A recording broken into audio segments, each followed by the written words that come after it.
Bom, boa tarde.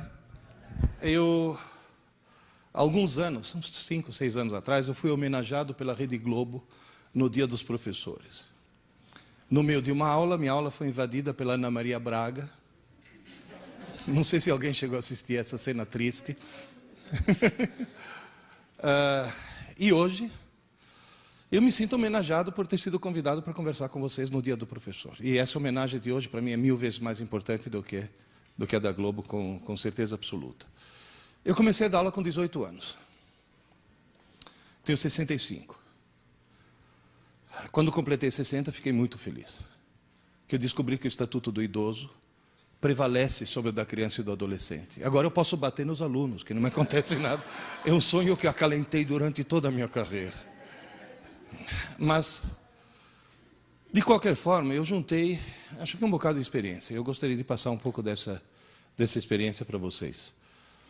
Só no cursinho, eu já dei aula no fundamental, já dei aula no prézinho, já dei aula no colegial, dei aula em graduação, dei aula na pós-graduação da PUC, durante 4 anos, num curso de formação de terapeutas familiares.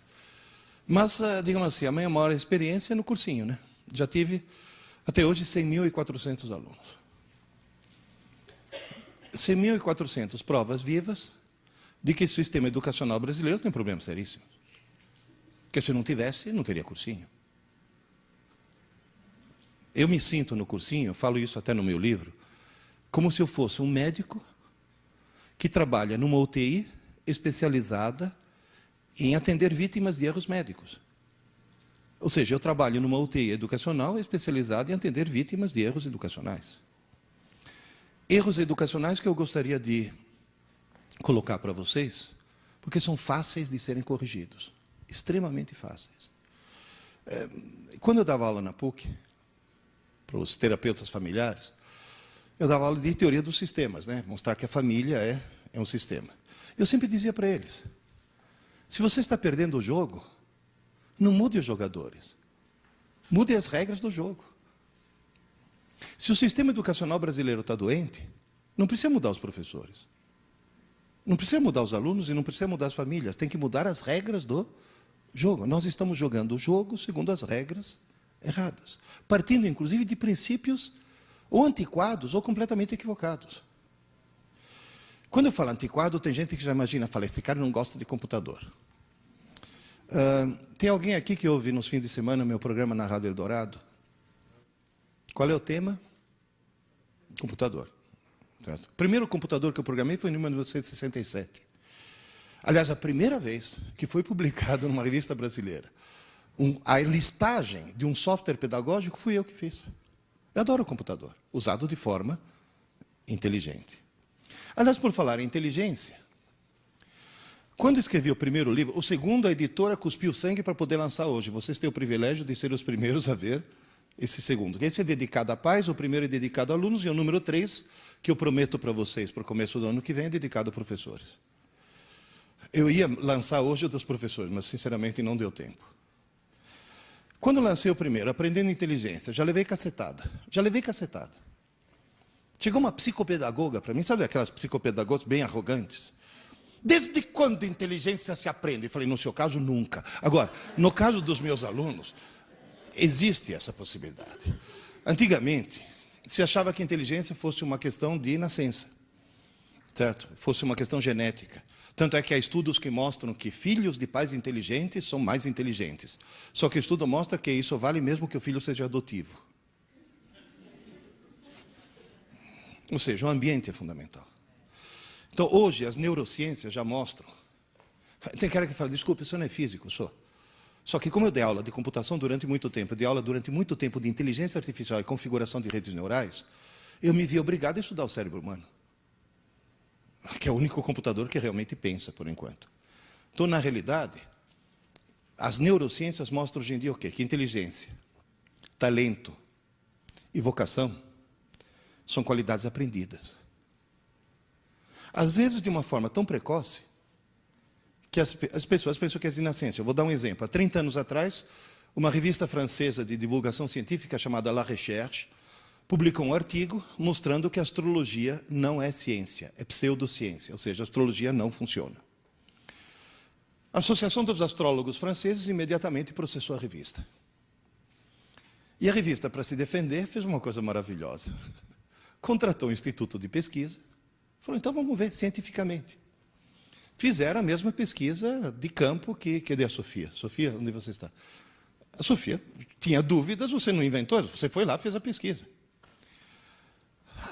Pesquisaram milhares de pessoas em termos de inteligência, talento, vocação, caráter, profissão, etc, etc, etc. E depois tabularam em função do signo para saber no que cada signo se sobressaía. A média deu exatamente a mesma. Ou seja, nenhum signo do zodíaco tem alguma característica especial. A média foi exatamente a mesma. Sinto muito decepcionar as pessoas que acreditam em astrologia, mas esse estudo mostrou que a astrologia realmente não funciona.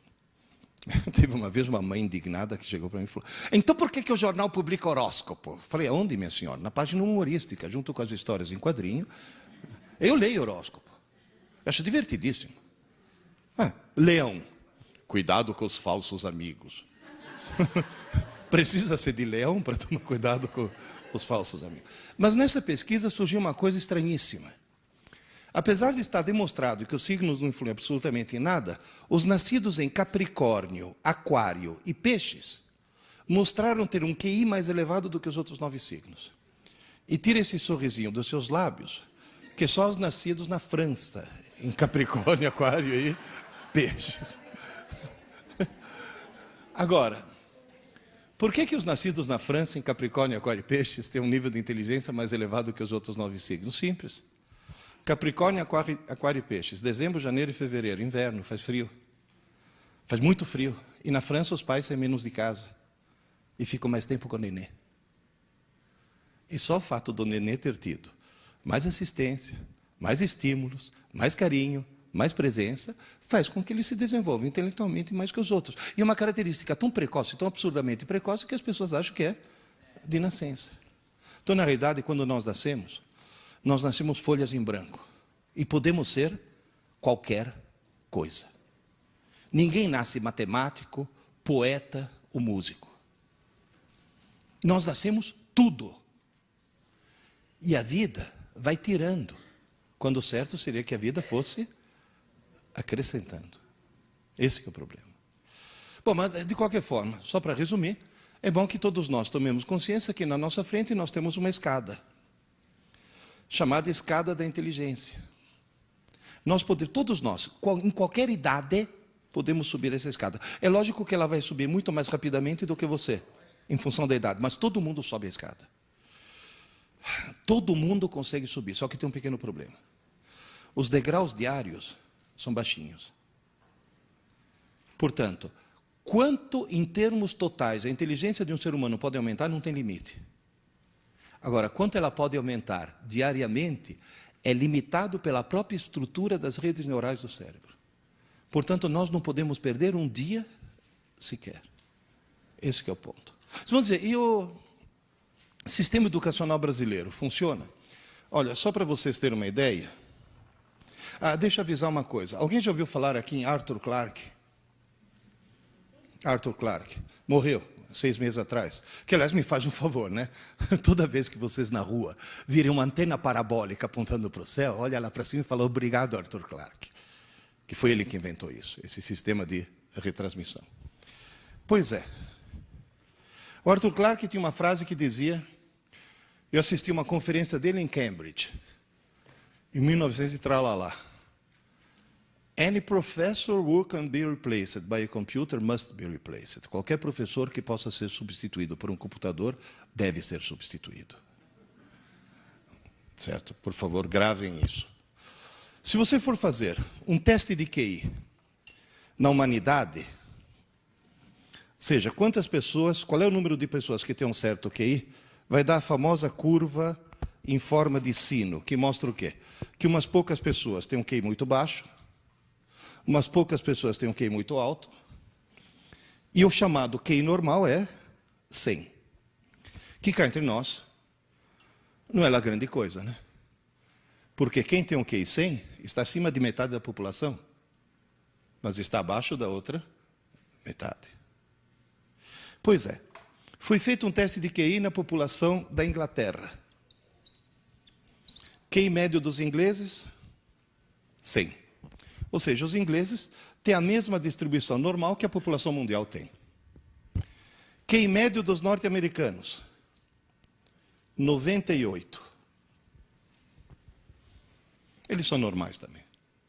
Eu desconfio que era para dar 100, na última hora incluir o Bush, então caiu para 98. QI médio dos japoneses, 113. Muito acima da média. E mais uma vez, tire esse sorrisinho dos seus lábios, que é só japonês do Japão que tem esse. QI médio dos brasileiros, 87. E não vou nem falar quem que eles incluíram na última hora. Agora, na realidade, o cérebro de um japonês, o cérebro de um inglês, o cérebro de um brasileiro, biologicamente são idênticos. Idênticos. Isso já mostra o quê? Que no Japão, a estrutura, o ambiente, deve fazer coisas que estimulem mais a subida da escada, e no Brasil nós, pelo contrário, estimulamos a descida. É só mudar as regras do jogo. E a escola brasileira, o que faz? Nada, porque a escola brasileira, a escola oficial que eu falo, nem sequer sabe que essa escada existe. Portanto, eu já vi pedagogas falar, não, temos que respeitar a inteligência de cada um. Isso, sua tonta.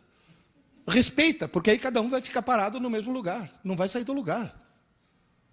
Porque as pessoas não percebem que tem que haver estímulo para que haja esse... As pessoas nem sequer acreditam que possa haver esse crescimento. Tanto é que quando foi feito o PISA, alguém já entrou no site lá para ver o resultado do exame PISA? PISA, 41 países. Em 2003 teve 41 países participando do exame PISA. Brasil inclusive. Jovens de 15 anos. Foram testados os vários tipos de inteligências, que aliás é palavra tabu, né, na pedagogia. Porque na pedagogia você fala competências e habilidades. Porque usar a palavra inteligência seria extremamente preconceituoso se inteligência fosse uma coisa genética. Então foram medidos vários tipos de inteligências. Alunos brasileiros vindo de escolas públicas e boas escolas particulares. 41 países. 41 países. A melhor colocação num dos quesitos dos alunos brasileiros, aquela que eles se deram melhor, eles tiraram 4º lugar, de trás para frente. Nós somos antepenúltimo. Na maioria nós somos penúltimos. Inteligência matemática não. Nós somos os últimos. Decididamente os últimos. Toda manhã quando eu acordo, eu levanto os olhos aos céus e falo, obrigado, Senhor, por ter criado a Tunísia. Muito obrigado por fazer a Tunísia existir. Porque se não fosse a Tunísia, nós seríamos o pior sistema educacional do mundo. Então vamos fazer uma coisa? Vocês, nós, eu inclusive, somos os piores professores do mundo? Não. Os nossos alunos são os alunos mais burros do mundo? Não. Os pais dos nossos alunos? Bom, aí já... Agora, o que está errado são as regras do jogo. E a cultura, né? Por exemplo, quem é que está muito acima do Brasil?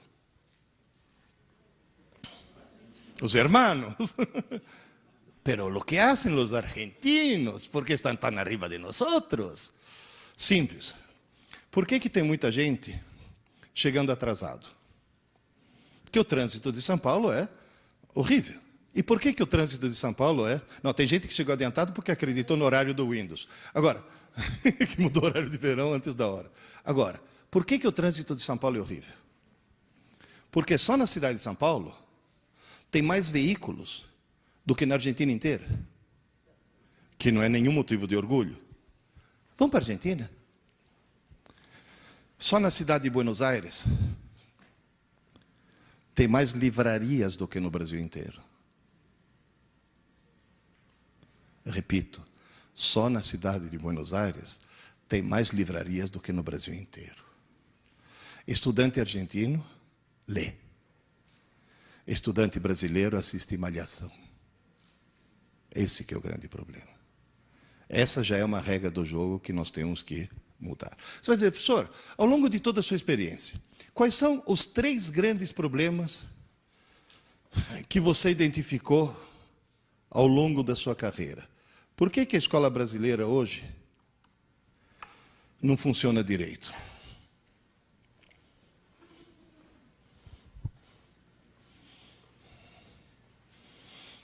Hoje o aluno se sente no direito de conversar durante a aula. Você chama a atenção de um aluno? Se você chamar a atenção meio rudemente, você corre até o risco de ser processado. Há alguns anos eu fiz uma besteira. Aqui perto abriram um colégio novo, e um amigo meu falou, Pierre, abriu um colégio novo, eu sou diretor, você vai ser um dos nossos professores. Eu falei, desculpe, não tenho tempo. Você vai dar aula um ano só, para dar o pontapé inicial. Eu falei, desculpe, não tenho tempo. Pierre, você não consegue uma manhã por semana? Eu falei, não tenho tempo. Pierre, o dono do colégio vai ficar muito decepcionado. Ele já tinha reservado para você uma manhã por semana, $3.000 por mês. Falei, quarta-feira. Quarta-feira, lembrei agora que tem um... Olha, gente, como me arrependo. Sabe, eu ia dirigindo para essa escola, pensando assim, há 65 milhões de anos. Um pequeno cometa, não era nem muito grande, caiu no México, conseguia extinguir todos os dinossauros. Não podia cair uma pedrinha nesse colégio para extinguir esses desgraçados, para não ter que dar aula para esses caras. Porque vocês vão dizer, no cursinho não tem problema. No cursinho eu tenho salas de 200 alunos, nunca precisei botar um aluno para fora de sala. É lógico. Eles perceberam que jogaram na lata do lixo 7 anos de escola, estão tentando recuperar em 10 meses. Esse que é o problema. Você imagina, no meio de uma aula, ter que parar a aula e falar, vocês duas aí, dá para parar? Sabe o que eu escutei? Professor, a gente estava só conversando. Falar, como só conversando, sua pequena imbecil? Quem falou que durante uma aula você pode conversar? Professor, o senhor está estressado. Não é essa a reação? No meio de uma aula, eu estou dando aula de física, estava todo mundo prestando atenção. Falei, Deus existe, né? E de repente, olha, assim, tem uma menina lá no fundo assim. Falei, filha, se liga, vai, presta atenção você também. Professor, hoje não dá, estou na fossa. Falei, você está o quê? Professor, estou na fossa, meu namorado me largou. Falei, fez bem. Fez bem, porque se teu namorado não tivesse largado, você corria o risco de casar com ele, ter filhos e propagar o gene da estupidez gerações afora. Porque alguém que assiste aula assim não pode se reproduzir. Você vai poluir o pool genético da humanidade. Alguém que assiste aula assim tem que chamar o veterinário e mandar castrar. Essa foi... Acabou de... Está quentinho da gráfica ainda, né? Esse é o lançamento de hoje. Queridas e queridos, restabelecer a autoridade e o prestígio do professor, isso é fundamental. E o estudo mostra exatamente isso. O professor volta a ter autoridade, o professor volta a ter prestígio, o sistema educacional vai continuar sendo a porcaria que é. É simples. Levanta a mão quem se lembra de quando criança, ficar de pé quando o professor entrava na sala. Como dizia Osmar Santos, por que parou? Parou por quê? Qual foi a gênia da educação que chegou à conclusão que não está mais na moda levantar? Porque é um sinal de respeito. Vocês sabem por que eu dou aula? Hoje é lógico que é o dia do professor, mas eu só dou aula de avental. Por quê? Você já viu o padre rezar missa de bermuda? Não, né? Tem que haver aquele mínimo de cerimonial na aula. Tem que dizer quem é que é o professor, quem é que é o aluno. Tem que resgatar esse tipo de coisa. Eu sempre digo, exagerando um pouco, obviamente, que a escola vai voltar a ser uma boa escola quando o professor puder voltar a chamar o aluno de idiota. Sem ser processado. Tem gente que fala, mas você vai xingar. Não é xingar. Gente, existe uma velha piada, que é sem graça, hein? Não vão rir depois. Mas é uma piada para mim muito didática. Diz que a mocinha fez 18 anos, tirou carta de motorista, fresquinha. Acabou de ganhar um carrinho do papai. Ela sai toda se achando o máximo na estrada. Está escurecendo. De trás do morro tem uma curva, sai um carro que acende a luz baixa. Ela acende a luz baixa para mostrar que ela também tem. Aí o carro acende a luz alta, ela acende a luz alta. O carro passa por ela e grita, vaca. Ela grita, corno. Faz a curva e bate na vaca que estava no meio da estrada. Ou seja, às vezes você pensa que a pessoa está te xingando e a pessoa está tentando ajudar. Por isso que eu falo para os meus alunos, se eu te chamo de idiota, isso não é insulto, é um diagnóstico. Que é o primeiro passo para a cura. Gente, antigamente, o pai chegava para a professora primária, falava, professora, cá está meu filho, estou te entregando meu filho. Você faz esse menino aprender a ler, escrever e fazer conta. E se ele aprontar, você fala comigo que eu enquadro o moleque, tá? Não era isso? Hoje, já vi em porta de escola, eu vi isso. A mãe chegar para a filha e falar, agora você vai assistir a aula dessa bruxa, e se ela te encher o saco mais uma vez, você fala comigo que eu vou enquadrar, ela vai perder o emprego na porta da escola. Então, essa inversão de valores. Gente, eu estou cheio de escutar aluno que vira para mim e fala, ô Pierre, você só dá aula ou também trabalha? Entende? Como se ser professor deixou de ser profissão. E vou dizer mais. Agora vamos falar em termos trabalhistas. Professor, ganha bem ou ganha mal? Poderia ganhar melhor sem que isso implicasse nenhuma despesa adicional por parte do patrão? Sim, se voltasse a fazer o que existia quando eu era criança. Livro. O papel que você comprou para imprimir esse livro, você pagou imposto? Não. Por quê? Se você importa um livro dos Estados Unidos, você paga imposto? Não. Por quê? Porque pela Constituição brasileira, livro é imune de impostos. E por que professor não? Porque desde quando? Na minha época, professor não pagava imposto de renda, vocês sabiam disso? Não tinha desconto em folha. O nosso pior patrão não é o dono do colégio, o nosso pior patrão é o Estado. O que nós pagamos de impostos é um absurdo. Se a gente voltasse a ser imune, se livro é imune, por que professor não? Por maior razão, professor deveria ser imune. Próxima campanha do sindicato. Não, estou falando sério. E outra coisa, restaurar fé pública. Professor tem que ter fé pública. Porque se um guarda me multa e eu digo, não estava fazendo, ele diz, você estava fazendo, a palavra dele vale mais do que a minha, porque ele tem fé pública, coisa que o marronzinho da CET não tem. Vocês sabiam disso? Ele não tem autoridade desse tipo de multa, porque ele não tem fé pública. E professor voltar a ter fé pública. A palavra do professor tem que voltar a ser uma coisa importante. Segundo problema, que é o mais grave de todos.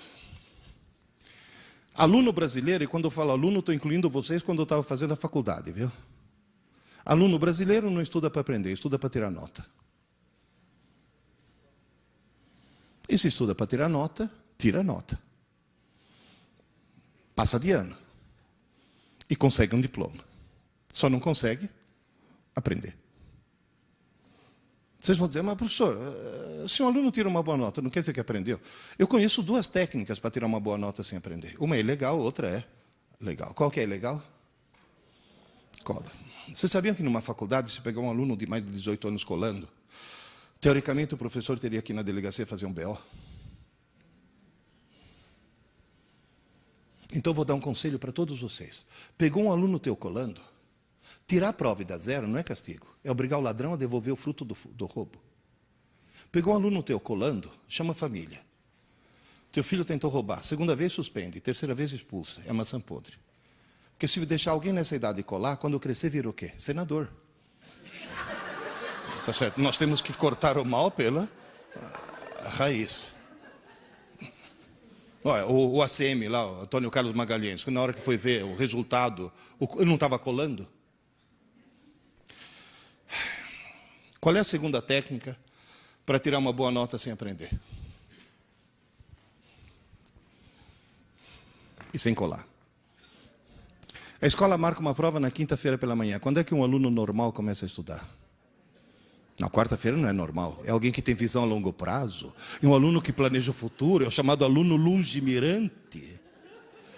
Quarta-feira ele fala, mãe, me acorda meia hora mais cedo. Ou na própria quinta-feira. Professora, posso estudar na sua aula que eu tenho prova na aula seguinte? Vocês já ouviram frases assim? Alguém poderia me dizer por que alunos do fundamental, do médio, da graduação e da pós-graduação e do doutorado, por que todo mundo estuda o mais em cima da hora possível? Para não dar tempo de esquecer. E se tiver tudo fresquinho, tira a nota. E depois? Que grande e gigantesca palhaçada é o nosso sistema educacional. Eu sempre falo que o nosso sistema educacional tem duas desgraças. Uma é calendário de prova. Porque aí o cara estuda para prova. Não. E a cultura. Eu já vi mãe falando, ô filho, desliga esse videogame, menino, vai estudar, você tem prova amanhã. Essa mãe acha que está ajudando o filho. Essa mãe está cometendo um crime hediondo. Essa mãe devia ser presa sem direito à fiança. Essa desgraçada está arruinando a vida do filho. Porque está induzindo o filho a estudar, porque tem prova. E mesmo a gente comete esse erro. Ô, presta atenção, isso vai cair na prova. Vocês percebem a distorção? A enorme distorção. Terceiro problema. Somos um país de analfabetos funcionais. Somos um país de analfabetos funcionais. Ou seja, nós somos um país em que, teoricamente, o índice de analfabetismo é baixo. Mas na hora que você vai checar, você descobre que nós temos um monte de pessoas que sabem transformar letras em sons, mas não em ideias. Gente, vou dar um exemplo de analfabetismo funcional, aproveitando que você está aí. Quando eu casei com a tua mãe, era meu filho. Quando eu casei com a mãe dele, ela chegou para mim e falou, sabe, meu avô é velhinho, eu estou quase, está no fim da vida, coitado. Eu queria dar o último prazer para ele. Falei, qual? Ele é um daqueles judeus que fugiram da Europa nas perseguições. E o sonho dele é ver a neta casar na sinagoga. Você casaria na sinagoga? Eu falei, claro que sim. O patrão é o mesmo. Só muda aqui embaixo quem cobra os 10% de comissão. Vamos lá. Aí eu cheguei para o rabino, Sobel, você me casa na sinagoga? Ele falou, Pierluigi, Sobel aquele das gravatas, aquele que enlouqueceu. Pierluigi, eu vou te casar na sinagoga se você souber ler um reza em hebraico. Tá bom, negócio fechado. E lá peguei. Aleph, Beit, Gimel, Dalet, foi embora. Na hora da cerimônia, agora o noivo vai ler um reza muito importante. Eu peguei. Baruch atah Adonai Eloheinu melech haolam shelo asa isha. Muito bem, Pierluigi. Aí eu falei, ainda bem que ele não me perguntou o que eu li. Porque o que eu sou em hebraico? Analfabeto funcional. Eu sei transformar letras em sons, mas não em ideias. Tanto é que quando fui contar essa história, eu decorei a frase de tão traumatizado que eu fiquei. Né? Fui contar essa história para o Asaf, lá do ângulo, ele foi criado em Israel. Ele fala hebraico fluentemente. Contei para ele, ele falou, ô Pierluigi, você tem uma pronúncia boa, eu entendi tudo. Eu falei, que bom, você entendeu tudo, eu não entendi. Aliás, me tira uma curiosidade, o que eu li? É uma reza importante que diz, abençoado seja Deus nosso Senhor, que não me fez nascer mulher.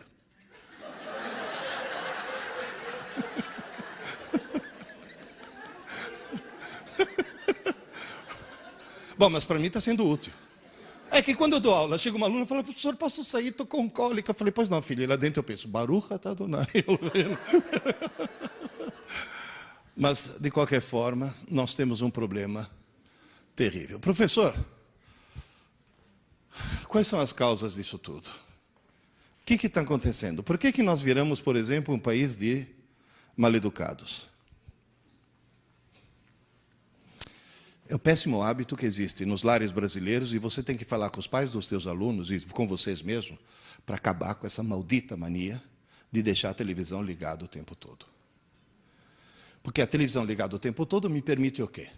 Nesse momento está o Jô Soares tentando falar comigo. Eu dou as costas para ele e começo a conversar com você sobre um assunto completamente diferente. E nós dois estaríamos sendo extremamente mal educados se ele estivesse aqui em carne e osso. Mas como ele está numa TV, virou o quê? Um zum, zum, zum. O brasileiro se acostumou a ter um zum, zum, zum no fundo. É o zum, zum, zum o tempo todo. Onde quer que você vá, tem um televisor ligado. Zum, zum, zum, zum, zum, zum, zum, zum. Outro dia eu fui fazer uma palestra na FIAP, auditório no 8º andar. Peguei o elevador. O que tinha dentro do elevador?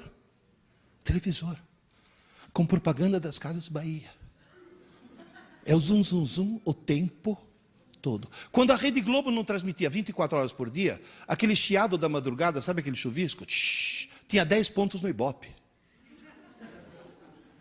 A televisão ligada o tempo todo. Você deixa na tua casa, na cozinha, o liquidificador ligado o tempo todo? Não, de repente dá vontade de fazer uma vitamina, já está ligado. Quer dizer, então a televisão, o estado normal de um televisor é desligado. Vocês estão rindo? Entrei na internet, www.thinkgeek.com, $8,99. Você está rindo, né, Sofia? É o controle remoto ninja. Desliga qualquer televisor do mundo. Esse daqui do restaurante aqui do lado, só consegui emudecer ele. Mas se eu tivesse ficado mais um pouco, eu tinha conseguido desligar. Eu estou no hotel, tomando meu café da manhã, alguém tentando me vender o carnê do baú da felicidade. Ah, não. Não, e o gozado é a reação dos outros hóspedes. Eles não percebem que o televisor foi desligado. Mas percebem que sumiu o quê? O zum, zum, zum. Aquele zum, zum, zum de fundo. Outro dia, eu moro numa chácara, pedi para o meu caseiro me ajudar a fazer compra no Carrefour, que era muita coisa. No meio das compras, bateu fome. Eu fui comer um sanduíche com ele. Enquanto nós dois sentamos com o nosso sanduíche refrigerante, e na parede, obviamente, tinha a Globo, né? Eu peguei o ninja aí. Aí o Marcelo começou a rir muito. Falei, Marcelo, você nunca viu isso? Foi isso daqui eu já vi. Eu nunca vi isso. Eu olhei do lado, tinha um cara com um sanduíche já mordido, olhando para a TV apagada assim. Gente, imóvel. Aí eu peguei o ninja, liguei a TV de novo, ele voltou a comer. Gente, o cara deu um pause na vida. Tirou zum, zum, zum, parou de viver. Voltou zum, zum, zum, voltou a viver. Então posso pedir um favor? Hoje, quando vocês chegarem em casa, começa por vocês. Desliga a TV. Está ligada? Desliga. Ai, não posso mais assistir TV. Claro, mas liga na hora que você quer. E depois desliga quando termina o teu programa. Ai, hoje é o último capítulo de Dupla Face, ou coisa desse tipo. Tá bom. Aqui, ó, não tinha uma novela assim? É? Duas caras, isso. Oh. Sim, é mesmo. O conceito é o mesmo, vai. Agora o que é? A predileta, a preferida, a favorita. Hoje é o último capítulo. Que horas começa? Às 9. Que horas termina? Às 10. Liga a TV às 9 e desligue às 10. Porque aí você assiste o que você quer, senão você assiste o que eles querem. Televisor está transformando os brasileiros em mal-educados. Todos nós estamos ficando mal-educados. Esse é um problema que dá para resolver. E dá para resolver restaurando o prestígio do professor. Principalmente isso. Qual era o segundo problema? Estudar para a prova. Por que as pessoas estudam para a prova? Porque as pessoas têm dentro do crânio uma coisa maravilhosa chamada cérebro, o melhor computador do mundo. Só que veio sem manual de instruções. E as pessoas não sabem usar. Para não ficar agora aqui com... Eu não vou querer dar uma aula de neuropedagogia para vocês. Então, para simplificar, eu vou fazer uma metáfora. Aprender é escrever no cérebro. Tudo bem? Aprender é escrever no cérebro. Só que em cada região você escreve de uma maneira diferente. Naquela região azul, cerebelo, aquele que fica na base do crânio, é como se você pegasse um formão e um martelo e fosse cavando letra após letra na pedra. Você tem uma laje de pedra e fica com um formão e martelo batendo e cavando letra após letra. Demora para escrever, não demora? Agora, qual é a vantagem? Depois que você escreveu, você não apaga nunca mais. Está claro isso? Levanta a mão quem levou algum tombo para aprender a andar de bicicleta. Certo. Quem não levantou a mão não sabe andar de bicicleta. Por que todos nós levamos algum tombo? Porque foi muito difícil escrever no cerebelo a habilidade de andar de bicicleta. Agora você vai ficar 30 anos sem subir numa bicicleta. A hora que você subir, o que vai acontecer? Você sai andando. Você sai pedalando. Foi difícil escrever. Mas você não apaga nunca mais. Então você pode dizer, eu aprendi a andar de bicicleta. Um dia eu estava atravessando a Avenida Paulista, de carro, com o teu irmão. Você é o 4.2, era o 5.2. Estava com o teu irmão. Era ele. Que chegou e falou, ô pai, o que está escrito no alto daquela igreja? Eu falei, onde? O que é aquele? Deo in honorem sancti Aloisii. O que é isso, pai? Eu falei, é latim, filho. E você sabe o que está escrito? Eu falei, deixa eu ver. Deo, terminação O é dativo, objeto indireto. In honorem acusativo. Sim, in regio acusativo. Sancti Aloisii é genitivo. Aí está escrito, filho, que essa igreja foi construída para Deus em honra de São Luís. Ele me olhou de uma forma muito estranha. Falei, pai, você não é professor de física? Eu falei, sou. E você sabe latim? Aí eu expliquei para ele, filho, quando eu tinha a tua idade, 14 anos, latim era uma das matérias da escola, que infelizmente algum imbecil de Brasília resolveu tirar, certo? E, portanto, quando eu tinha a tua idade, eu aprendi latim. Aí virou para mim e falou, nossa, pai, mas faz tanto tempo. É que para os nossos filhos nós não nascemos, nós somos fundados, né? Nossa, pai, mas faz tanto tempo. Eu falei, filho, eu não falei que me ensinaram latim. Eu não falei que eu tive aula de latim. Eu falei que eu aprendi latim. E quando se aprende para sempre. Em que idioma eu estou falando com vocês? Português. Eu aprendi a falar português com 12 anos. Eu tenho 65 e estou falando português até hoje. Moral da história, eu aprendi a falar português. Aprendi a aprender para sempre. Então, na realidade, escrever no cerebelo é onde você escreve a psicomotricidade e você aprende para sempre. Deixa eu fazer uma experiência com vocês. Só um instantinho. É que eu vou precisar das duas mãos. Será que eu consigo pôr aqui? Segura para mim, só um segundo. Todos vocês, por favor, levantem a mão direita. A direita é de lá, hein? Sim, porque já vi gente descobrir assim. Aqui está, é a direita. Vocês nunca viram isso? O senhor vira à direita. Levanta a mão direita, segura o nariz. Com a direita. Eu estou usando a esquerda porque eu sou espelho, né? Agora, com a outra mão, segura a orelha. Conseguiram? Agora, bate assim. Agora, levanta a mão esquerda. Segura o nariz. Com a outra mão, segura a orelha. Bate. Vocês entenderam? Então, levanta a direita, segura o nariz e segura a orelha. Bate, levanta a esquerda, segura o nariz e segura a orelha. Bate. E agora no meu ritmo. Prontos? 1, 2, 1, 2, 1, 2. Vai, vamos. 1, 2. Obrigado. Moral da história. Vocês notaram uma coisa? Vocês entenderam o que era para fazer. Mas ainda não aprenderam. E é bom o professor entender muito bem que entender é uma parte do processo, aprender é outra. Não tem, entende? Não é? Uma já implica na outra. Agora, se hoje à tarde vocês treinarem, amanhã vocês não vão poder fazer isso?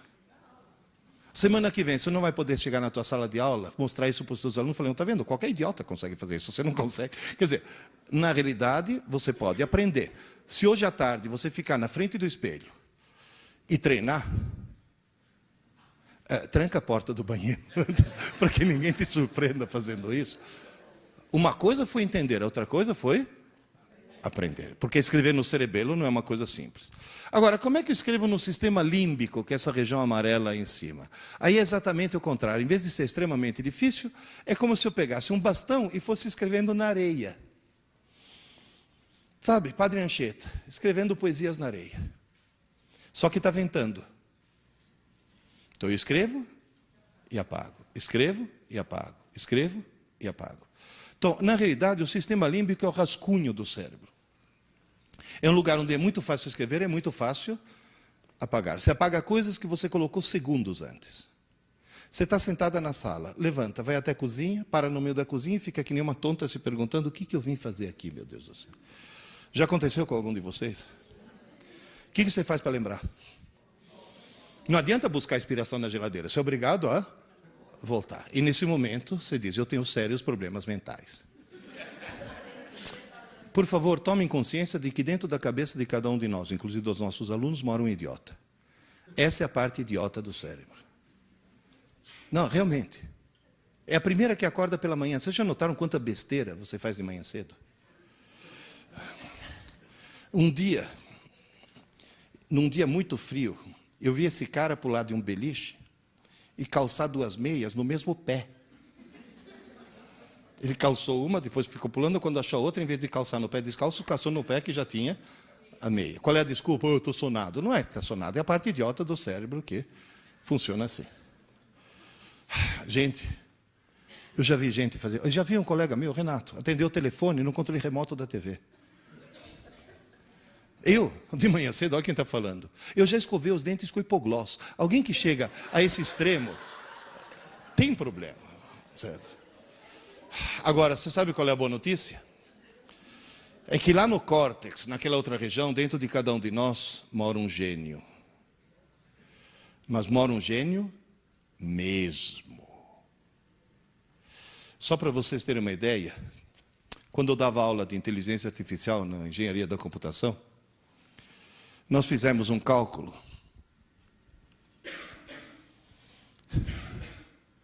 Quantos computadores de última geração? Esse é um notebook de ultimíssima geração. Quantos eu deveria ligar em rede para simular um córtex humano? O cálculo mais otimista deu 15 mil. 15 mil. Ou seja, dentro de cada crânio de cada um de vocês, tem uma rede equivalente a 15 mil computadores. Vocês têm ideia do que quer dizer isso? Quer dizer que vocês e todos os seus alunos, no fundo, são gênios. Alguns bem no fundo, né? Mas todo mundo tem esse potencial, essa genialidade potencial. Ou seja, todo mundo pode subir a escada da inteligência. Em primeiro lugar, eu gostaria de dar parabéns para o engenheiro, né? Quer colocar 15 mil computadores num 1,5 litro, isso sim é nanotecnologia. Em segundo lugar, lembre-se de uma coisa, se alguém estudar que nem um louco, 10 horas por dia, todos os dias da semana, sábado e domingo inclusive, todas as semanas do mês, todos os meses do ano, e todos os anos de sua vida, essa pessoa esgota a capacidade de processamento de seu cérebro em aproximadamente 4 séculos. 4 séculos. Está certo que a expectativa de vida aumentou. Mas também não vamos exagerar. Quanto tempo você vai viver? Se você for uma Dercy Gonçalves. Oscar Niemeyer. Eu pretendo morrer aos 96 anos baleado por um marido ciumento. Esse é o meu projeto de vida. Agora, 4 séculos significa o quê? Que todos nós vamos morrer com pelo menos 3/4 da inteligência que ele nos deu ainda a ser desenvolvida. Sabe o que quer dizer isso? Aquela escada que eu falei no começo, é uma escada que tem degraus para 4 séculos, e nós só temos fôlego para 1 século. Portanto, a escada é como se fosse infinita, não tem fim. Porém, insisto, os degraus são baixinhos. Professor, escrever no idiota é fácil? É, mas apagar também é fácil. Escrever no gênio é difícil? É, mas apagar também é difícil. É a mesma coisa que o cerebelo. Escrever no gênio você não esquece nunca mais. Agora vem a pergunta que vale $1,5 milhão. Por que $1,5 milhão? Porque se eu for na porta da ASUS e falar, eu quero comprar 15 mil desses por atacado, eles vão vender a $100 cada um. $100 vezes 15 mil dá $1,5 milhão. Dentro da cabeça de cada um de nós tem um patrimônio de $1,5 milhão. Quando você trabalha, o salário que você ganha não é salário, é leasing. É o aluguel de um equipamento que custa $1,5 milhão. E você vai dizer, por que tem salários tão diferentes? Porque quem está alugando depende de que degrau ele está. Se for alguém que se preocupa em subir a escada, o leasing vai ser cada vez mais alto. Agora, vem a pergunta de $1,5 milhão. Prontos? Na hora que seus alunos, do fundamental, do médio, da graduação, da pós-graduação, estudam mais em cima da hora possível para fazer uma prova, estão colocando as informações no idiota ou no gênio? No idiota. Esse é o câncer da escola brasileira. Você vê aluno entrar na sala de aula, o cara entra assim. sem chacoalhar a cabeça. Que se você chamar e falar, ô Zé, que foi? Pronto, agora embaralhou tudo. Agora eu vou ter que estudar de novo. Ou aquela menina que entra assim, não fala comigo, não fala comigo, não fala comigo. Ou aquela que chega e fala, professora, dá a prova logo, pelo amor de Deus, antes que eu esqueça. Posso dizer uma coisa? Vocês entenderam a farsa que é o sistema educacional brasileiro? É uma farsa. Nós estamos brincando, é brincadeira isso. Tem que mudar as regras do jogo. Vocês vão dizer, professor, então me explica aí, como é que a gente escreve no Gênio? Aí que está, no Gênio você não escreve, você copia. Como assim? Posso voltar para a minha analogia de escrever na areia? No cerebelo é escrever na pedra. No sistema límbico é escrever na areia. Agora atenção, eu estou escrevendo na areia. Quer um conselho? Como dizem em Piracicaba, carca fundo, mas carca bem. Porque depois que você cansar de escrever, você vai dormir. Você some de cena. E entra em cena uma rotina automática, que eu chamo encarregado da manutenção, que chega nessa areia, que está afundada, joga cimento em cima. Obviamente, onde tem uma valeta bem funda, o cimento é mole e penetra. E na hora que essa placa de cimento endurece, você levanta essa placa de concreto, tudo que estava em baixo relevo vai estar agora em alto relevo. Essa placa de concreto é levada para um gigantesco armazém chamado córtex e é armazenada para sempre, porque o concreto e a pedra, onde você escreveu no cerebelo, são igualmente duros. Só que no cerebelo ainda dá para escrever acordado. No concreto, você teve que dormir e deixar que essa rotina entrasse no lugar. Moral da história, é como no computador, quando você digita uma tecla qualquer,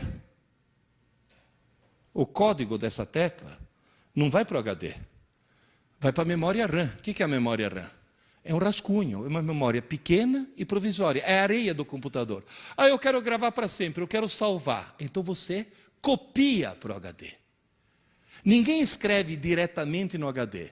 Primeiro você escreve no rascunho e depois é que você passa para o HD. Então isso significa que até certo ponto o cérebro humano é muito parecido com o computador. O sistema límbico faria o papel de RAM. E o córtex faria o papel de HD. No cerebelo você escreve na pedra, no rascunho você escreve na areia, e no córtex você armazena as placas de concreto que foram moldadas noite após noite. Isso significa o quê? Que escrever no teu rascunho é a coisa mais fácil do mundo. Você escreve facilmente e algum tempo depois, lixo. Escrever é fácil, mas apagar é tão fácil quanto.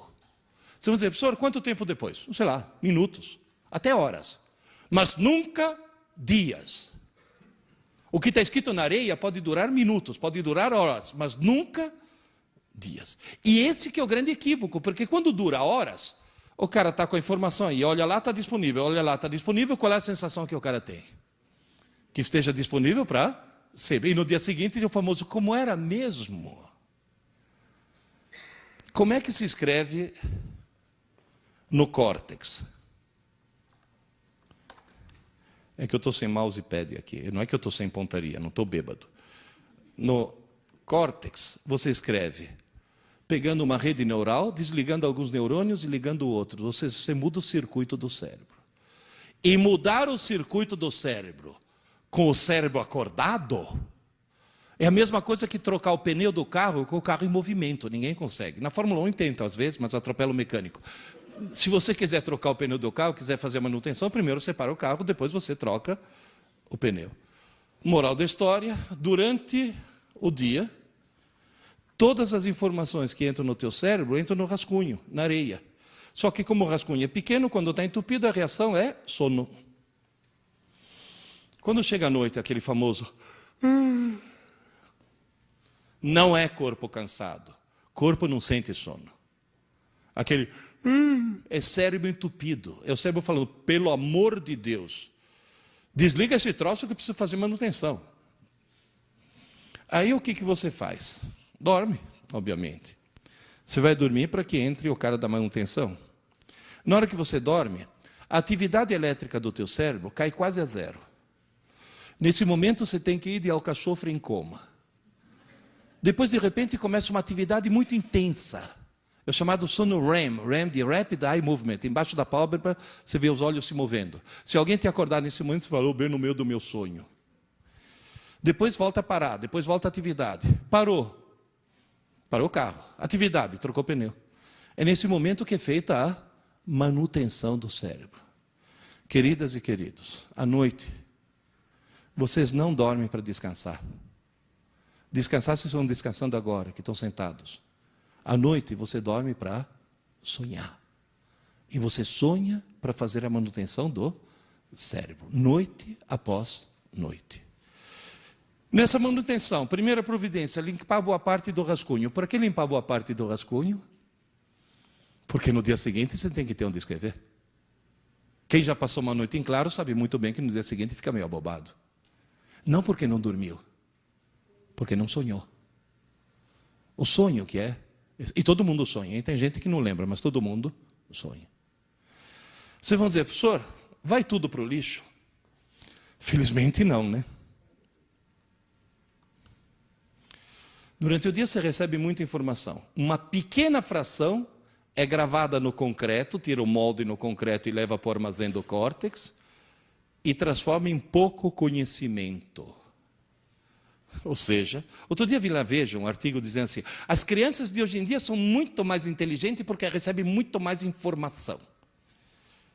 Porque tem a internet, tem a televisão, fala, calma lá. Não adianta entupir a pessoa de informação. Neurologicamente, a quantidade dessa informação que pode ser transformada em conhecimento é pequena, os degraus são baixinhos. Por isso, por exemplo, um equívoco terrível, escola que dá aula para o aluno de manhã e de tarde. É um absurdo isso. Porque não adianta, você simplesmente está sobrecarregando alguém com coisas que ele vai acabar jogando no lixo.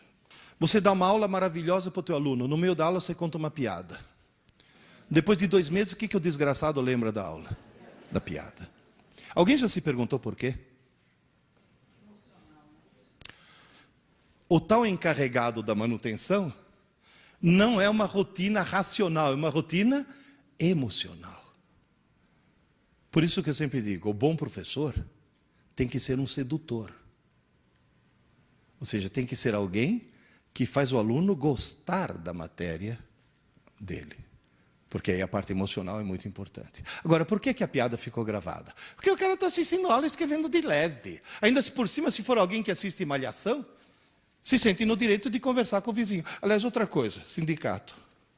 Abaixo-assinado de todos os professores desse país, para a Rede Globo, pedindo para a Malhação parar de fazer apologia do mau aluno, porque o herói de Malhação é o mau aluno. O exemplo que eles dão de herói, de cara bacana, de cara popular, é o mau aluno. Essa é outra coisa terrível. Mas o cara está escrevendo de leve. De repente alguém conta uma piada. Afunda. Depois volta a escrever de leve. Quando chega a noite, a placa de concreto é ilegível. O cara escreveu de leve. Mas a única coisa que foi afundada foi a piada. Tanto é que tem muito professor que, infelizmente, ao descobrir que a rotina é emocional, e ao partir do princípio que nem toda emoção é positiva, usa aquela velha técnica com a qual eu discordo. Né? Comigo ninguém passa! E o cara, coitado, está afundando. Que eu sou contrário a esse tipo de coisa. Né? O professor, apavorante. Eu parto do princípio que existem 2 maneiras de fazer um burro andar com uma cenoura. O ideal é pôr a cenoura na frente. Agora, voltando aqui ao nosso problema. Como é que eu faço para que hoje à noite, até as aulas, sejam gravadas na memória permanente? Agora eu vou contar uma historinha para vocês. Por favor, não tomem isso como marketing, mas é uma realidade que eu vivi durante quase 40 anos. Há 60 anos atrás, 4 engenheiros 4 engenheiros. Simão Feigenbaum, professor de Química, já falecido. Carlos Marmon, professor de Desenho, já falecido. Abraão Bloch, professor de Matemática, aposentado pela Universidade de Haifa, em Israel, está morando em Israel agora. E Emílio Gabriades, professor de Física, que está todo dia lá no ângulo, dirigindo o ângulo ainda. Esses 4 gênios, montaram um grupinho de aulas particulares para preparar alunos para entrar na escola politécnica. Só que eles davam aula tão geniais que o grupinho foi crescendo, virou uma sala, e nesse momento se criou uma coisa, sem querer criar uma coisa chamada cursinho. Não tinham lugar onde ficar, alugaram uma sala no Colégio Anglo-Latino da Aclimação, que não tem nada a ver com ângulo. Mas ficaram conhecidos como aqueles 4 lá do ângulo. Aí o nome ângulo pegou e acabou virando a marca. Muito bem. O que esses 4 gênios descobriram? Que se eles dessem 4 aulas geniais pela manhã, no dia seguinte, as aulas já tinham ido parar no lixo. Não adiantava a aula ser a melhor do mundo. Não adiantava nada. Por isso que insisto, não adianta melhorar a aula. A mudança da regra do jogo não está aí. Mas eles descobriram, na base da tentativa e erro, porque nenhum deles tinha a menor ideia de neurociências, na base da tentativa e erro, que eles descobriram? Que aquelas aulas que foram dadas pela manhã, de tarde, no mesmo dia, antes que se passe uma noite de sono, fossem reforçadas por exercícios de aplicação, que seria, dentro da minha analogia, escreveu de leve na aula, e depois à tarde, na hora de fazer a tarefa, afunda aquilo que estava de leve, para que saia um bom alto relevo no concreto. Não só aquela aula ia durar até o dia seguinte, como ia durar para sempre. Levanta a mão aqui quem foi meu aluno. Se lembra qual é o lema do ângulo? Aula dada, aula estudada.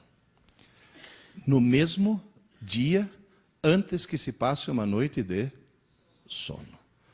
Aula dada, aula estudada. Só que, muito tempo depois, para ficar mais óbvio e mais explícito, eu acrescentei a 5ª palavra. Aula dada, aula estudada. Hoje. Antes que se passe uma noite de sono. Então, dentro das mudanças da regra do jogo que eu estou pedindo aos professores. Você dá aula de matemática numa turma, segunda e quinta. Segunda e quinta. Na segunda-feira você dá uma aula importantíssima, passa uma tarefa que, aliás, observação, é um crime qualquer professor dar uma aula que não venha seguida de uma tarefa. Porque qualquer aula que não tem exercícios de aplicação depois é uma aula inútil, é uma aula que vai ser jogada no lixo. Está bem claro isso? Você dá aula segunda e quinta, na segunda-feira você passa uma tarefa e diz, pessoal, a tarefa é tão importante, mas tão importante, mas tão importante, que eu vou cobrar. Coisas terríveis acontecerão com quem não me entregar a tarefa. Só que a outra aula dele é quando? Quando é que o cara faz a tarefa? Ou quinta de manhã, sentado na escala, copiando de um CDF. Não é isso? Quando a tarefa, para ter efeito, devia ter sido feita quando? No mesmo dia. Portanto, o truque qual que é? A regra do jogo básica. Faça seus alunos estudar pouco, mas todo dia. Convença os pais dos seus alunos a fazê-los estudar pouco, mas todo dia. Aquela mãe devia falar, filho, desliga esse videogame e vai estudar, menino, você teve aula hoje. Você teve aula hoje, não você tem prova amanhã. Professor, funciona. Vocês têm boa memória? Qual é a bandeira que estava no topo? Finlândia. E na hora que o Ministério da Educação descobriu que a Finlândia é o melhor sistema educacional do mundo, e aliás até o que era nosso secretário de Educação, aquele lá, o Clodovil da Educação, como é que chama? O Chalita, descobriu que a Finlândia é o melhor sistema educacional do mundo, pegaram as pedagogas do Ministério da Educação, da Secretaria da Educação, e mandaram as pedagogas fazer um estágio na Espanha. O que elas foram fazer na Espanha? Ah, não. Barcelona é fashion. Porque agora a pedagogia brasileira virou moda. Porque, não, Montessori não, filha, Montessori saiu da moda. Agora é Piaget. Daqui a pouco Piaget? Não, Piaget era outra estação, agora é construtivismo. Agora vai para Barcelona lá, que é o top do top. Gente, vamos parar de tentar descobrir novas maneiras de ensinar e vamos tentar resgatar as velhas e boas maneiras de aprender. Porque o fundamental é o aluno aprender, não é como a gente ensina. Ai, agora é lousa digital, lousa eletrônica. Para com isso. Para com isso. Vê teu aluno quando está sozinho. Porque é o momento em que ele está sozinho que funciona. Eu fui para a Finlândia, porque eu estou desconfiado da Finlândia faz muito tempo. Eu fui para a Finlândia há tanto tempo, mas há tanto tempo, que eu tive dificuldade para passar na fronteira, porque a Rússia ainda era União Soviética. Para vocês terem uma ideia de há quanto tempo eu fui lá. Bom, em primeiro lugar, eu aconselho todo mundo a nunca ir para a Finlândia no inverno. É muito deprimente. O sol nasce às 11 horas da manhã e se põe às 2 da tarde. Você imaginou coisa mais deprimente que isso? 10h30 da manhã é noite. 11 horas nasce um pálido sol que faz... pronto, 2 horas já. Tanto é que o índice de suicídio deles é enorme. Depressão. Eles bebem, mas bebem. Eu cheguei para um conhecido meu finlandês e falei, mas por que você bebe tanto? Ele falou, não, eu jamais bebo de dia. Que grande esforço que você faz. A Finlândia é um país extremamente feminista. Todas as mulheres finlandesas trabalham. A multinacional finlandesa mais bem-sucedida é a Nokia. Quem que colocou a Nokia como líder mundial em celulares? Seu presidente. Quem é seu presidente? Uma mulher. Todas as mulheres finlandesas trabalham. O parlamento finlandês tem 40% de mulheres. 40% do parlamento são mulheres. Todas as finlandesas trabalham. Só que a Finlândia é um país de primeiro mundo, né? Não tem babá, não tem empregada doméstica. Portanto, todas as escolas finlandesas são período integral. Porém, só tem aula pela manhã. À tarde eu fui visitar.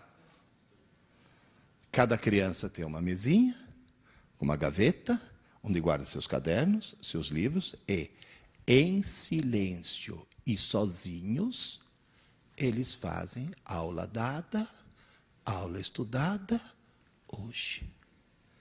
E são o melhor sistema educacional do mundo. Eu sempre digo que a Finlândia somos nós, na rua Tamandaré 596, faz 60 anos. E nunca veio nenhum secretário da educação perguntar para a gente por que vocês têm tanta eficiência e tanto sucesso. Por quê? Nós não temos os melhores professores e nem temos o melhor material. Nós temos os melhores alunos na medida que eles se convenceram que um bom aluno é alguém que estuda pouco, mas todo dia. Gente, essa é a regra do jogo que eu imploro para vocês mudarem. Por quê? É tal história. O aluno acha que nós não existimos fora da escola e nós achamos que o aluno não existe fora da escola. O aluno é gozadíssimo. Eu estou jantando num restaurante e passa um ex-aluno. Ô, Pierre, você comendo? Essa é a reação. O chato é quando o ex-aluno é caixa do motel, né? E a pergunta é a mesma. Agora, na realidade, assim como eles acham que a gente não existe fora da escola, a gente acha que eles não existem fora da escola. Portanto, o pedido que eu vou fazer para vocês, por favor, virem 180 graus. Virem 180 graus. Parem de se preocupar em melhorar a aula. A aula já está boa. Vocês dão boas aulas. Só que vocês dão boas aulas inúteis. Porque aquela boa aula depois vai parar no lixo. Vira 180 graus. Não vai fazer que nem aquela loira da TV que virou 360 graus. Né? Ela falou, minha vida mudou, virei 360 graus, que voltou ao mesmo ponto. Quer dizer, moral da história, vira 180 graus e tenta imaginar teu aluno em casa. Quem é de escola pública sabe que a dificuldade é que tem aluno em casa que nem mesa tem. Por isso que, inclusive, uma das coisas que a escola pública deve fazer é escolas de período integral. Porém, insisto, tendo aula apenas pela manhã. E vou dizer mais. Se teu aluno assiste aula pela manhã, ele tem que estudar à tarde. Se teu aluno assiste a aula à tarde, tem que estudar à noite, não na manhã seguinte. E se alguém aqui assiste a aula à noite, eu tenho uma boa notícia e uma má notícia. A má notícia é que você vai ter que dormir meia hora mais tarde. A boa notícia é que, como a aula está tão recente, na areia está tudo bem marcadinho ainda. Portanto, aquela meia hora de estudo é mais do que suficiente. Mas tem que ser antes que se passe uma noite de sono. Com isso, o que vai acontecer? Número 1, não precisa mais falar para o aluno não estudar para a prova. Ele sozinho vai descobrir que não precisa mais estudar para a prova. Número 2, ele vai perceber que nunca mais ele vai esquecer as coisas. Tem aulas que eu dei para você que você lembra até hoje. E faz pouco tempo, né? Foi há 30 quilos atrás. Você lembra como eu era magrinho? Terceira surpresa. O QI aumenta. O QI aumenta. Ele fica mais inteligente. Agora, como é que ele pode descer a escada da inteligência? Bom, em primeiro lugar, continuando a fazer o que ele faz até hoje. Lembrar sempre o seguinte, existe o momento da aula e muito tempo depois existe o momento da prova. Aluno inteligente estuda o mais perto possível da aula. Aluno desorientado estuda o mais perto possível da prova. Agora eu vou fazer mais uma pergunta de $1,5 milhão. Prontos? Qual vocês acham que é a porcentagem de alunos brasileiros que se encaixa nesse esquema aqui? 99%. Portanto, vamos fazer uma coisa? Vamos fazer nossos alunos virar 1%? E aí, a coisa vai crescendo. Porque, inclusive, lembre-se de uma coisa. Os nossos alunos, conforme você estava comentando, vão entrar no mercado de trabalho que tem cada vez mais gente e cada vez menos necessidade de mão de obra. Quanto bancário foi para o olho da rua por causa da internet e do caixa eletrônico? Outro dia eu fui dar aula magna na Unisa Digital. Para quem que eu dei aula? Para 2 câmeras e uma antena parabólica. E a aula foi retransmitida para 52 universidades. Se não fosse a tecnologia, precisaria de 52 Pierluigi para fazer aquilo que um Pierluigi só fez. Certo? Agora, insisto mais uma vez. Uma aula magna, uma palestra, são todas coisas que a eletrônica pode suprir. Agora, aula de verdade, se não tem o olho no olho, se não tem o professor recebendo o feedback do aluno, não funciona. O professor de verdade é alguém que dá aula olhando para a cara dos alunos e recebendo o feedback imediato. Está claro isso? Isso é fundamental. Transformar em 1%. Como é que nós conseguimos abaixar o nível de inteligência? Você tem uma menina que está querendo ver como termina o último capítulo de Sabrina. Ela está interessadíssima em ver como termina o livro. Mas ela mora numa casa onde a TV está ligada. Sem querer, o que ela faz? Assiste a TV. E você vai dizer, o que ela assiste? Pela 17ª vez, ela assiste A Volta à Lagoa Azul. Ela já assistiu esse filme 16 vezes, é o filme que mais passa na TV. Agora, o que leva alguém a assistir A Volta à Lagoa Azul? Foi hipnotizada. Porque a televisão hipnotiza. Eu já trabalhei na televisão. Eu sei como funcionam os bastidores da TV. A função da TV é imbecilizar. Eu trabalhei 4 anos na TV Educativa de Santos. Eu era âncora de um programa. E 2 anos na TV Cultura. Alguém lembra de um programa chamado Qual é o Grilo? Lembra? Que foi quando eu fui preso. Me perguntaram a opinião sobre o que eu achava, como professor de física, de construir centrais nucleares em Peruíbe. E como o programa era ao vivo e não tinha censura prévia, eu pude dizer, qualquer governo que num país como o Brasil pense em construir uma central nuclear, ou é burro, ou é corrupto. E, aliás, quando fui preso, teve muita gente que falou, olha que coisa. Depois me soltaram logo em seguida. Olha que coragem que teve aquele professor. Bateram palma. Quem é que bateu palma? O mesmo pessoal que agora está em Brasília, estão construindo a Angra 3. Foram os mesmos. E os motivos devem ser os mesmos também. Na década de 50, foi inventado um eletrodoméstico maravilhoso que prometia divertir. E na Alemanha inventaram um remédio maravilhoso, aquele lá em cima, que prometia fazer as mulheres grávidas não sentir enjoo. O pessoal comprou a TV e se divertiu. As mulheres grávidas compraram o remédio e não sentiram enjoo. Só que esse remédio chama talidomida. E as crianças começaram a nascer sem braço, sem perna, sem olho, assim, com grandes problemas.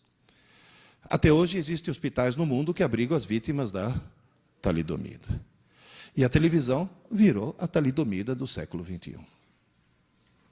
Por quê? Olha, gente, posso dizer uma coisa? Eu recebo centenas de e-mails, no meu programa de rádio, que é um programa de informática. 20% dos meus ouvintes têm mais de 60 anos. O que mostra que a escada todo mundo sobe. 20% dos meus ouvintes são deficientes visuais. São cegos que trabalham no computador e, obviamente, trabalham pelo som e não pela imagem. 20% dos meus ouvintes são pessoas que não têm computador, não querem ter computador, mas querem ouvir dois amigos conversando, que é uma coisa que faz falta hoje em dia. E o resto é o resto do público. Quem é que manda as dúvidas mais inteligentes? Os cegos. Você vai dizer, mas por quê? Cegueira aumenta o QI? Não, mas não assistir TV aumenta.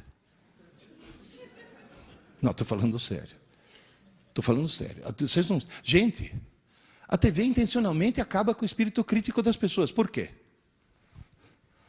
Por uma razão muito simples. Porque se não abaixar teu espírito crítico, você não compra. Gente, outro dia eu estava no hotel assistindo um programa do canal Discovery, e aí vi uma propaganda que durou acho que uns 10 minutos. Olha, 10 minutos é grana, hein? Mesmo uma TV por assinatura, 10 minutos de propaganda. Quer dizer, que o cara está vendendo o produto. O que ele está vendendo? Um sofá de plástico preto inflável. Agora eu pergunto, em nome de Deus, por que alguém vai querer em casa um sofá de plástico preto inflável? Que se você sentar sem camisa e levantar, ele vem junto. Tem algum motivo? Tem. Mostra lá a propaganda que você está... Tem um cara sentado ao ar livre no seu sofá de plástico preto inflável. De repente, um de cada lado, vem 2 caminhões assassinos que tentam espremê-lo. Mas ele está sentado em cima do sofá. E o sofá aguenta 2 caminhões. É uma coisa que pode acontecer com qualquer um. Você está belo e sossegado, dê os 2 caminhões, mas você tem o sofá de plástico preto inflável. Eu posso perguntar por que vocês estão rindo? Sabe por que vocês estão rindo? Porque vocês não estão à frente de uma TV, portanto estão com o espírito crítico a toda. Está claro? Estão percebendo o ridículo da situação. Porque se nesse momento tivesse uma TV ligada aqui, passando essa propaganda e passando essa cena, ia ter cara olhando e falando, nossa, é resistente mesmo. Quer dizer, você perde o espírito crítico. Há mais ou menos 15 anos eu tive uma crise de azia durante a noite. Levantei, tomei um antiácido, fui para a sala, para não acordar minha mulher. Liguei a TV. Bom, em primeiro lugar, eu descobri uma coisa que me deixou pasmo. Que na TV aberta, passa filme semi-pornô. E com um enredo sofisticadíssimo, né? Certo? Do tipo, está chovendo, tira o sutiã. Quer dizer, aquelas coisas assim, absolutamente sem nexo. Qualquer coisa é desculpa para ficar pelado. Aí eu vi uma propaganda que durou uns 10 minutos. Foram os 10 minutos mais intrigantes da minha vida. Que eu não entendi o que estavam me vendendo. Eu vi uma senhora loira de meia idade, fantasiada de toureiro, com uma roupa de lamê dourado, toda cheia de lantejoula, parecia uma drag queen, tentando me vender alguma coisa em espanhol. Eu falo espanhol, mas eu não entendi. No fim ela subiu num palco, num ambiente que parecia um templo asteca, sentou num trono, no meio de 2 tochas acesas, encerrou a propaganda, me olhando nos olhos e falando, ligue já, ligue já, ligue já. Eu olhava e falava, mas ligue já por quê? O que ela quer, meu Deus do céu? Aí eu fui investigar e descobri que não é uma senhora. Não, também não é um senhor. É um híbrido, vai. Se você pegar Hebe Camargo e Calbi Peixoto e fizer a síntese, você vai obter uma coisa estranhíssima chamada Walter Mercado. Que até pouco tempo atrás estava falando ligue já no México. Agora está falando ligue já no teu celular. Prepare-se, Walter Mercado está de volta. Agora, o que é de estranhar não é ter uma coisa estranha na TV. Coisa estranha é ter na TV do mundo inteiro. Na TV americana, então, quanto mais estranho e pervertido for o cara, maior audiência que ele tem. Lembra daquela charada? O que é o que é? Anda para trás, muda de cor e come criança. Michael Jackson. Ou seja, você tem as coisas mais esquisitas do mundo na TV do mundo inteiro. Porém,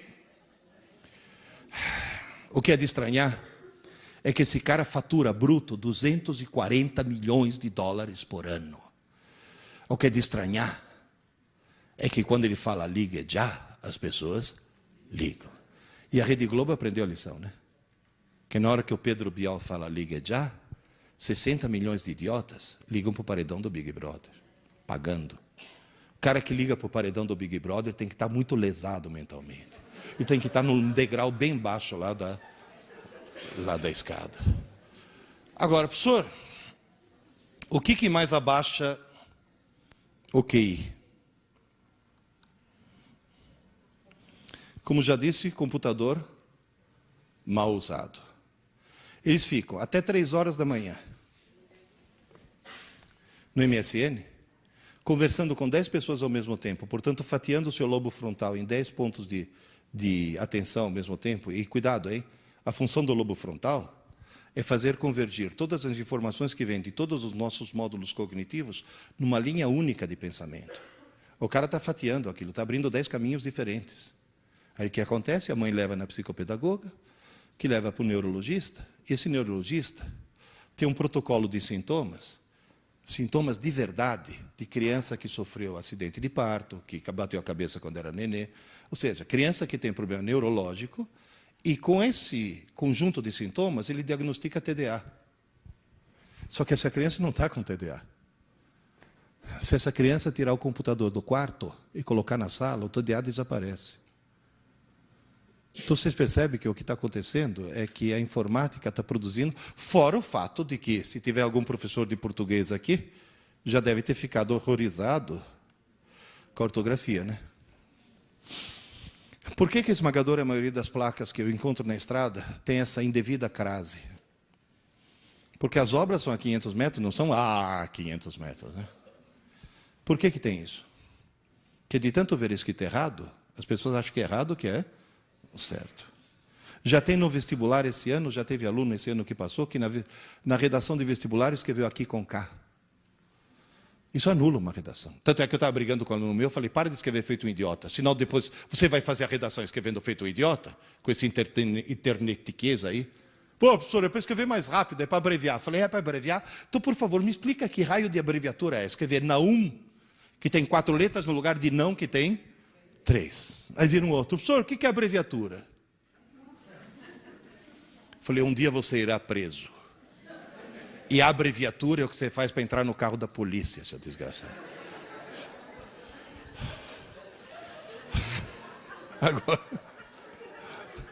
Agora, gente, última notícia mais grave.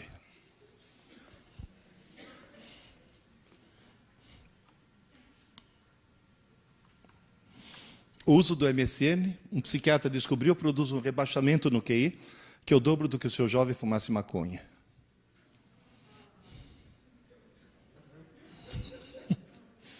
Eu já tive aluno que falou, professor, vou vender o computador e comprar maconha. Eu falei, não, seu desgraçado. As duas coisas são igualmente ruins. Professor, e outra coisa, fone de ouvido, além de ensurdecer, e quando usado de um lado só, produzir labirintite, o uso constante de fone de ouvido, um pesquisador japonês descobriu que tira do jovem a capacidade de articular a fala de forma coerente. Gente, talidomida eletrônica. O problema não é o uso, o problema é o abuso. Está claro, gente? Então é uma coisa com a qual nós temos que tomar muito cuidado. Porque em nome da modernidade, agora é tudo moderninho, agora o professor tem que ser up to date. Ele tem que saber mexer com tecnologia. Vai nessa. É claro que tem que estar familiarizado com... Isso daqui fui eu que fiz. Não pedi para ninguém fazer esse trilho. Eu sei programar em HTML. Isso daqui são coisas que você tem que saber fazer. Mas tomar muito cuidado. Professor, tem alguma coisa fascinante que a pessoa não consiga deixar de fazer, que seja assim, absolutamente avassaladora, e que mesmo assim faça subir a escada da inteligência? Livros. Não tem mouse, mas só se sai bem na vida quem lê muito. E só lê muito quem lê por prazer. Mais uma regra do jogo que eu quero mudar. Professores de literatura, por favor, esqueçam que vocês são professores de literatura e transformem-se em professores de leitura. Porque do jeito que é dada a literatura hoje nas escolas, em vez de criar o prazer pela leitura, se cria o ódio pela leitura. Você pega uma criança de 12 anos e fala assim, eu vou te fazer descobrir o prazer pela leitura. Toma, Iracema. Nunca mais ela chega perto de um livro. Primeiro, professor de leitura. Depois é que vira professor. Se você começar com Harry Potter, você chega em Machado de Assis. Se você começar com Machado de Assis, você não chega em lugar nenhum. Criar o prazer pela leitura. Como é que se cria o prazer pela leitura? Eu tive essa sorte quando eu tinha 9 anos. Eu morava na Itália, fui buscar o livro semanal da minha mãe na banca de jornal. Minha mãe adorava livro de mistério, Agatha Christie, essas coisas assim. Eu não gostava muito. Aí o jornaleiro chegou para mim e falou, Pierluigi, saiu uma coleção nova aqui. Urânia, ficção científica. Não quer levar o número 1? Arthur Clarke. Arthur Clarke, naquela época. Falei, o que é? É mistério também? Ele falou, sim, mas é outro tipo de mistério. Uma espaçonave que vai para Marte, aí os alienígenas. Opa. Marte. Comprei. Levei para casa e perdi o fôlego. Sabe quando você faz... Eu olhava e falei, muito bom, não conseguia parar. Não consegui parar. Gente, eu tenho 65 anos. Eu só tive essa sensação de... Mas isso é muito bom 3 vezes na vida. Com sexo, ficção científica e leite condensado. Foram as 3 grandes descobertas. Quer dizer, obviamente não na mesma idade, né? E não nessa ordem. Moral da história... Logo em seguida está comprando o número 2, número 3, número 4, número 5. A coleção ainda existe. Estou esperando chegar pelo correio número 1700 e pouco. Ninguém lê milhares e milhares de romances se não for por puro prazer. Mas tem que descobrir o prazer de ler.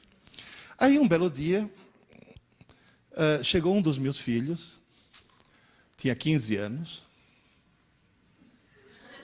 Ô pai, estou muito preocupado. Eu falei, por que, Adriano? Pai, descobri que não é que eu não gosto de ler. Eu odeio ler. Falei, que bom, agora que está preocupado, sou eu. Pai, você lê muito, né? Falei, eu leio muito. Todas as minhas irmãs leem muito. Falei, todas as suas irmãs adoram ler. Todos os meus irmãos também leem. Todos os teus irmãos também leem. Pai, sou eu que não leio? Será que eu vou ficar burro? Falei, não, meu filho, você já é. Porque quem não lê, por definição, é uma besta. Inclusive, ele chegou e falou, mas eu já li um livro. Indicado pela escola. Depois eu fui ler. Olha, se fosse o primeiro livro da minha vida, eu era semi-analfabeto até hoje. Um livro horrível. Eu olhava para aquilo e falei, meu Deus, quem que escreveu isso? Só pode ser uma freira que fuma maconha, não tem outra explicação. Era um livro sobre as crises místico-religiosas de uma galinha. De uma galinha. No meio do livro, por uma escada de luz, descia o Arcanjo Galo. Eu falei, não, Arcanjo Galo não, é jogo duro, né? Falei, Adriano, não estou pedindo para você ler um livro, estou pedindo para você descobrir o prazer de ler. Ele falou, como? Eu falei, fácil. Foram escritos milhões de livros no mundo. Um foi escrito para você. Ele falou, qual? Eu falei, não sei. Como é que eu acho? Eu falei, simples.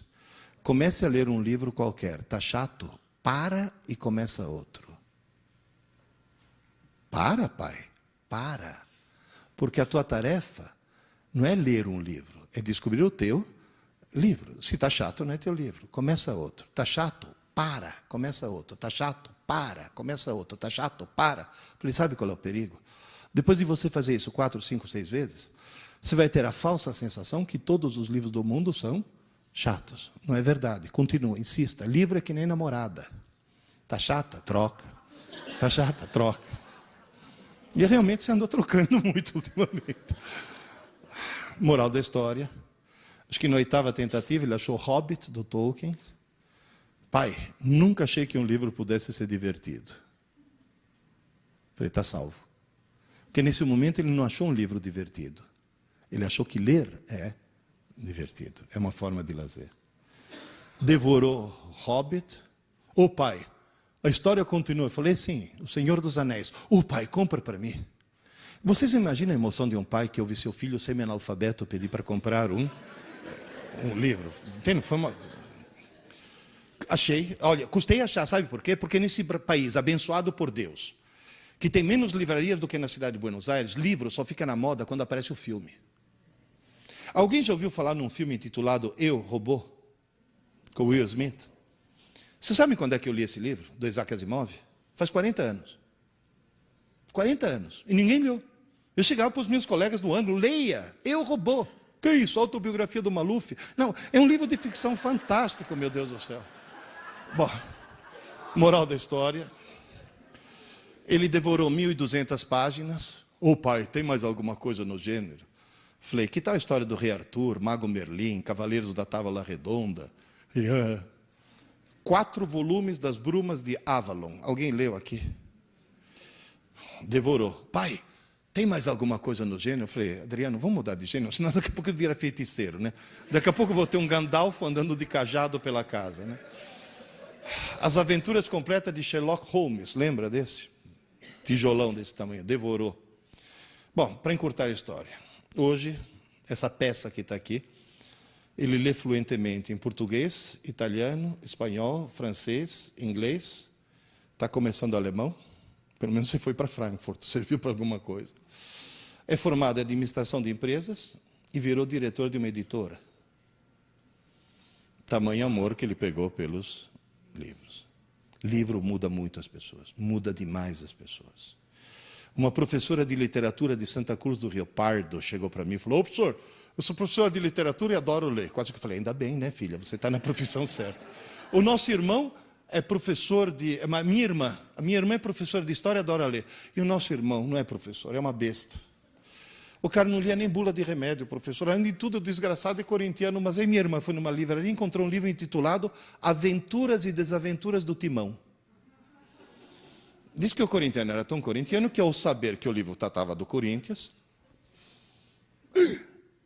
está salvo.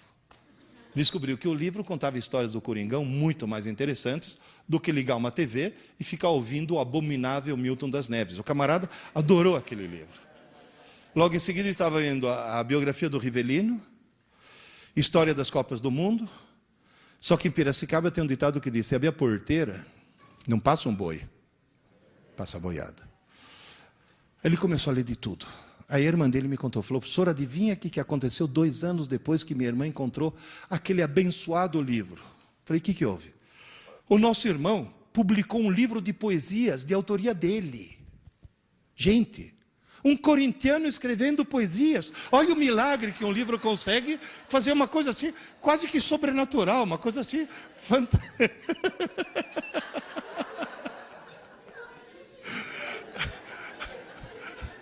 Moral da história, só para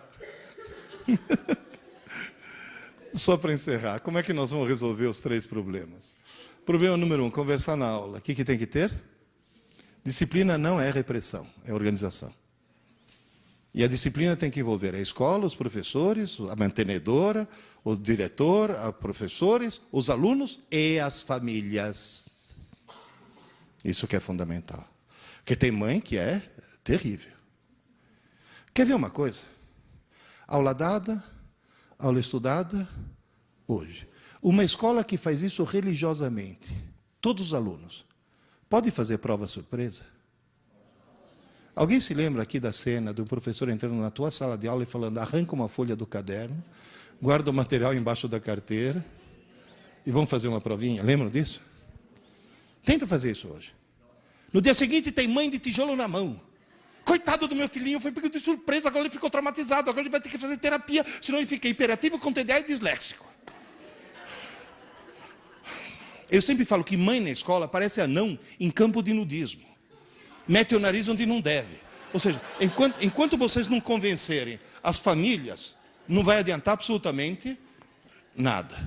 Segundo problema, estudar para a prova. Vocês sabiam que, por lei, a escola é obrigada a publicar um calendário de prova? Ou seja, é a lei mais burra que eu já vi na minha vida. É burra essa lei. Estudar para a prova, o que você tem que convencer o aluno a estudar pouco, mas todo dia. Terceiro problema, não ler livros. Lembre-se, por favor, de uma coisa. Você pode levar um cavalo até a água, você não pode obrigá-lo a beber.